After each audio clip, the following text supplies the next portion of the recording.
Voice Your Vote starts right now. From KATU News, this is your voice, your vote.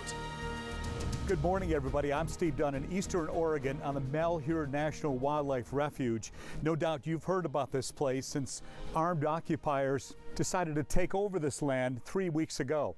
The reason I'm here this morning is because the leader of that group, Ammon Bundy, has agreed to answer my questions about why they're still here and when they plan to leave.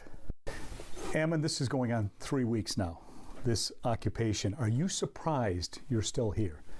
No, not really. I'm really not surprised. I knew that it was going to take some effort to get some traction, and what we're doing here is not an easy thing. And we didn't come here to protest. We came here to go to work. And so absolutely, I'm not surprised.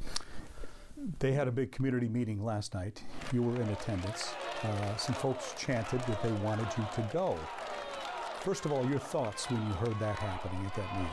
Oh, I've been hearing that for a while, but it's interesting because when they first started saying it weeks ago, it was probably the majority of the people that were saying it. And as they understood why we're here, that group shrunk until now. We see at that meeting there was probably, about 100 people or so that were saying it. The other half, or more than half, was in support of us. And then to note that there was another meeting that was held at the same time, because the county did that on purpose, where there was 400 people that gave a standing ovation for the speaker that was in support of us. And so we certainly are seeing, and that's in the community of Burns. And then out in the ranching area, out in the where the land users are, they've been coming down here by the hundreds, and we've been communicating with them. They've been giving us their support. They've been bringing us food and supplies and drinks and associating with us and whatever else we need because of their support. Do you feel you've been able to sway public opinion in your favor then? I believe definitely here locally, absolutely. There's no doubt about it. When we first came in here, there was a fear of us because of the unknown and how we did it and so forth.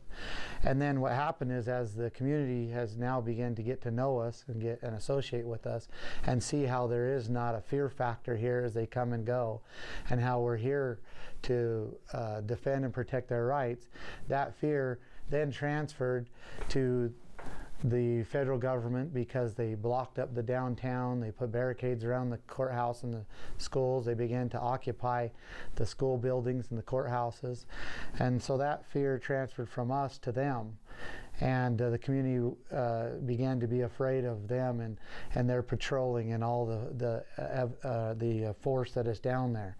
And then lately now we're seeing a different transfer of fear, and that is they're afraid that we're going to leave too early. And because who are you hearing that from? I'm talking about the community. The people are saying, don't leave until we have these things right. Don't leave, because we have a chance now and a hope of getting a lot of things that have been wrong here in the county.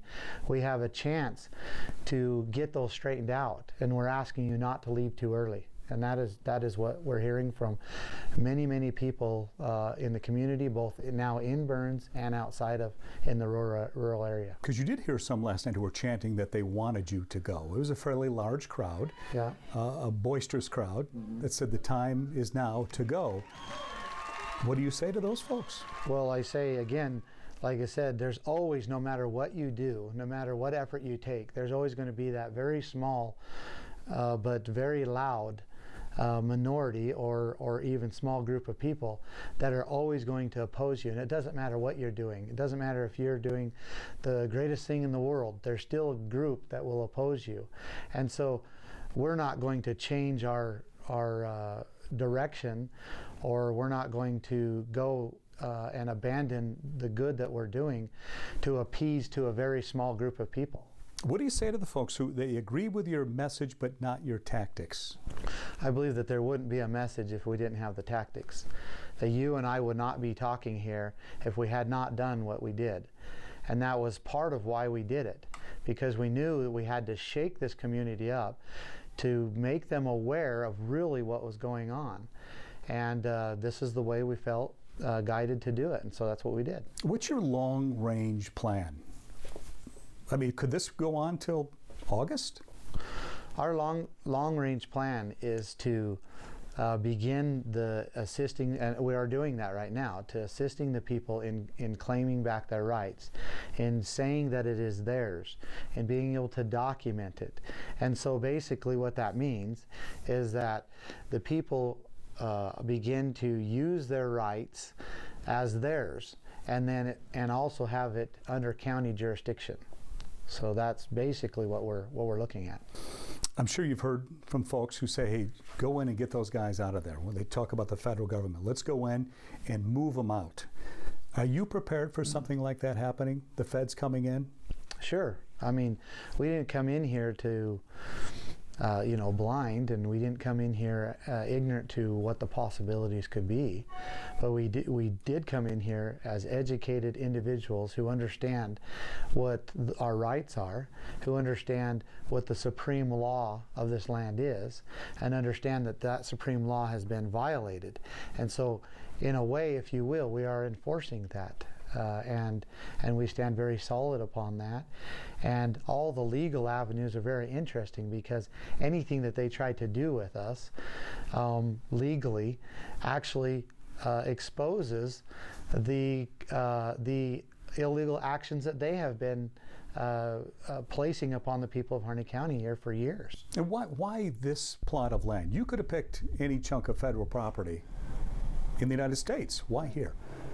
Well, the main reason is we felt that it was the right place, and we followed our heart in that.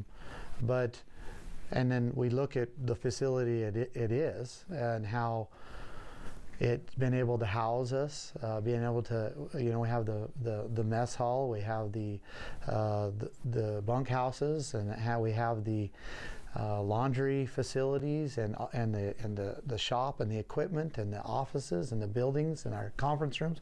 So we've been able to use that to accomplish what we came to accomplish, because we came to go to work, not to just be protesters.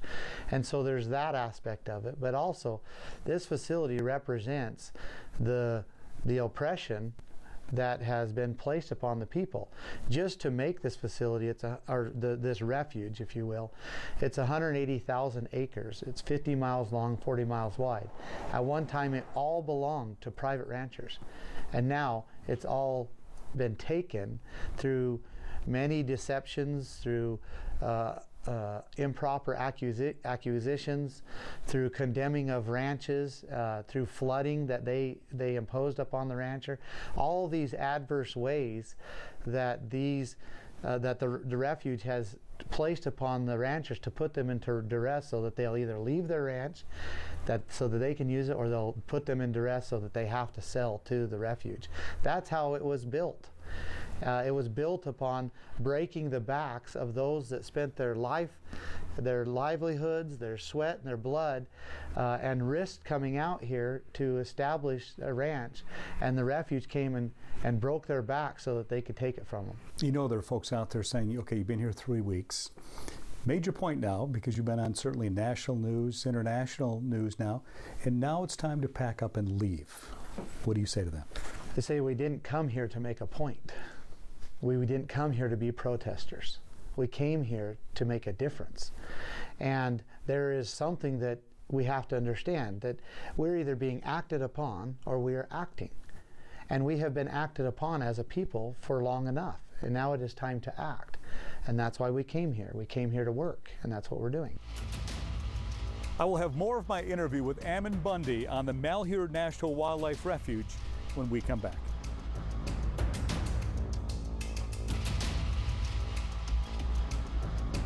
.30 a.m. More of KATU's exclusive one-on-one interview with Ammon Bundy from the occupied Malheur National Wildlife Refuge, now on Your Voice, Your Vote. I want to talk about your father, Cliven Bundy. Of course, had a legendary standoff with the federal government over land use rights. How much influence has he had on what's happening here right now? Very little, actually, other than he taught me to do the right thing and deal with the consequences. He taught my brothers the same thing. And he also has taught those that have associated with him to do what is right and let the consequences follow. And he's also been, basically taught us to understand the Constitution, to understand the laws, to understand history and the premise of the laws, and to get yourself educated in those ways so that when it comes to making the right stand, you do it correctly. And so those influences definitely been there. But as far as decisions and coming in here, he didn't even know we were going to do it. I want to talk about the Hammond family. Of course, obviously you're opposed to the prosecution and the imprisonment of the Hammonds. How much communication do you have with them now? Quite a bit. Most have been private. I stay in very close contact with them. I visit them. What do they say about what's going on here? Well, again, they want to be able to maintain the possibility of getting them out of prison, right? Which has always been kind of the crutch, I guess, of them being able to really come out and be open, because they have hope that possibly through some method there will be justice. They're hoping for clemency, aren't they, from the president? Well, I think there's a lot around them that are, but I don't know. I don't think they have much hope in that. In fact, I don't think they have any hope in that. However, there are other avenues, and by them vocalizing their support, it might hinder that. At least that's how they view it. But I know where they stand, and I know where their support is, and I'll just leave it at that.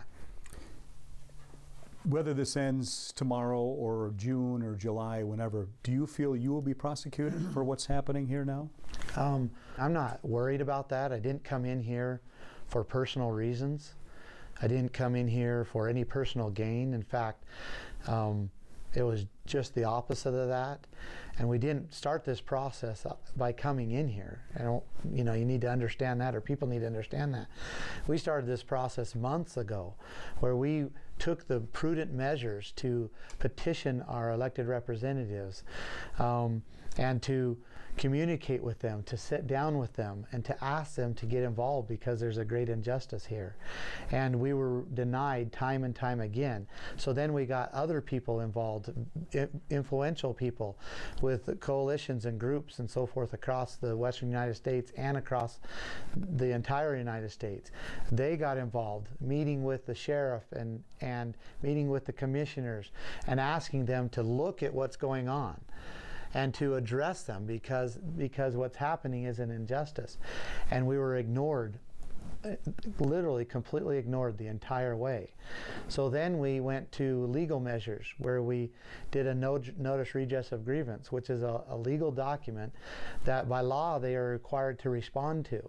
And we said, hey, here is all of the grievances that we see in the Hammond case. And we're asking you to assemble an evidential hearing board to have them investigated, so that these abuses and these corruptions that have happened on the federal level primarily can be exposed, and so that the Hammonds can be exonerated and go back to their homes and their families where they belong.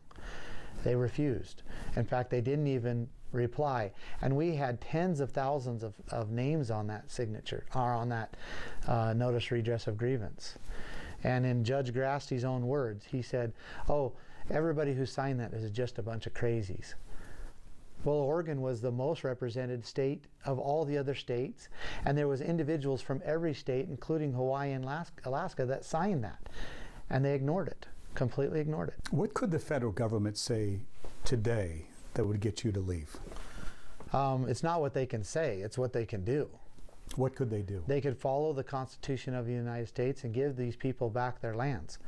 They can look at the violations that they imposed upon, the constitutional violations that they imposed upon the Hammonds, and release them and let them go back to their families. You mentioned elected officials. I want to read a couple of quotes from a couple of congressional members. Congressman Blumenauer calls you guys terrorists.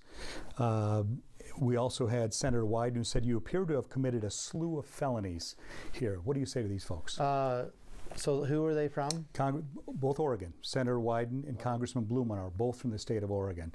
Again, Congressman Blumenauer calls you terrorists. Senator Wyden says you appear to have committed a slew of felonies here. Yeah, it's not the first time we've been called terrorists, and it's not the first time a group of people that are standing for their rights have been called terrorists, because that seems to be the coinage, as you may, of anybody who stands against the government and what their actions are. Anybody who dares to say that there is a supreme law, that government has rules that they're supposed to abide by. Anybody who does that, all of a sudden now they're terrorists. And so that would be my response to him. Are you anti-government? Absolutely not. Because most people, I would imagine, are watching this whole occupation unfold, would say this is an anti-government group out there. So explain that. Yeah, absolutely not. We have a system of government that was put in place, and it is been the best system that has been proven in the history of man. And that is a system of federalism. And by federalism, by doctrine, is where each level of government checks and balances each other. So each government has a responsibility and a duty, and when they step outside of that responsibility and duty, the other level checks and balances it. So for example, the federal government's responsibility is to protect the states from the outside world, to handle national defense, international trade, and to be an appeals court, so when two or more states can't get along, they have a way to peacefully resolve the problem by appealing to a higher court. The state's government responsibility is to protect the people in the counties from the federal government. And the county's responsibility is to protect the people from the state. And the people's responsibility is to make sure that their county is functioning, to elect the judges, to be set on the jury, to elect their commissioners who create the laws. And that way their county, the greatest justice and the most closest level of government is to the people is the county, so that the people can be free, using their lands and resources, exercising their rights without other levels of government or the world coming down upon them trying to take it. You know, people are going to say, though, it's maybe a broken system to you, but you guys aren't helping to fix the system. We certainly are, and that's why we're here. The broken part is that the federal government does not have authority to come down into the states and control its land and resources. And people have to have the resources to live. They have to be able to produce. I mean, the clothes that you're wearing, that I'm wearing, the food that we eat, the water we drink, the homes we live in, the cars we drive, the cameras that are taking this, all of that came from the resources of the earth.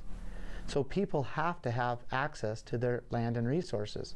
If they don't, then they are literally put into poverty. They can't even live and be comfortable. So whoever controls the land and resources has full control of the people. And that's why our founding fathers were so adamant about the only safe place for the land and the resources was distributed in the individual, the people's hands. And that it was not safe that government get a huge amount and control of these resources, because they begin to use it for themselves, and the people would be put into poverty. And that's exactly what's happened here in Harney County. Do you see this possibly sparking a bigger movement throughout the country? Right now it's Malheur National Wildlife Refuge. 2 months from now it's another spot somewhere, federal government land in the country. Do you see that possibly having a ripple effect? Are you talking about the action of getting their land and resource, or the occupation? Well, that's an interesting thought that you say, because we certainly hope that there is a a domino effect of taking back their rights, and that spreads throughout counties and states, and we've actually seen that. We've got Malheur County next door that actually have a group over there right now speaking to individuals, and a group of ranchers over there. They're facing excuse me, I'm trying to say that they're facing not a refuge, but a, what is it? Monument. Monument, thank you. They're facing a monument over there that's twice the size of Yellowstone, and it's going to put 350 to 400 ranchers out of business. And that's what they're facing right now. So they're like, hey, we need to stand or we won't have nothing left. You got Grant County, we're meeting with them on Monday. With a large group of people, and Lake County is also being involved, and then we have counties in Utah, we have counties in Arizona, and also Idaho that are considering doing these things. Now, when it comes to the occupation, I would like to address that, and that is, we did not come in here until we had exhaust all prudent measures, and we were ignored on every level. And just as we learned in the Declaration of Independence that it is the individuals have rights, they are God-given, and that they have the right to alter or abolish government if they are not protecting those rights. But just as they did, you have to go through a process of petitions and grievances, and you have to do that prudently. And then if the people are completely denied and not recognized and ignored, then they have a right to act. And that's what we did. I'll have more of my interview with Ammon Bundy and the standoff here at the Malheur National Wildlife Refuge when we come back. We have no intention on using our weapons, but we have them. Bridge. KATU's exclusive one-on-one interview with Ammon Bundy continues on Your Voice, Your Vote from the occupied Malheur National Wildlife Refuge. You know, folks in the community have said they've been followed by people that are associated with your group, sympathetic to your cause. What is the point of these folks being followed? They haven't been followed by us. Just as the chief, fire chief there found sounds like 6 individuals that were in their armory, and the community was saying that it was militia that was in there. And as he found out and unwound what was happening, he found out that it was undercover FBI. And it was not the militia that was in there at all. And so we have to believe, because we know we have no business and no need to be following people around and, and causing that fear. It doesn't even benefit us at all. So you guys haven't followed any of these folks? Absolutely not. Absolutely not.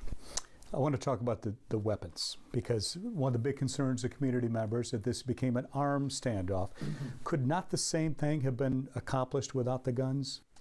Well, we have seen where different, if you want to say protesters, have tried to express their First Amendment rights, and where government has come down upon them and beat them and tased them and sprayed them with mace and all those other things.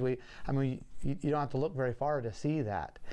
And that's what happens when those that express their First Amendment rights do not express them with their Second Amendment rights.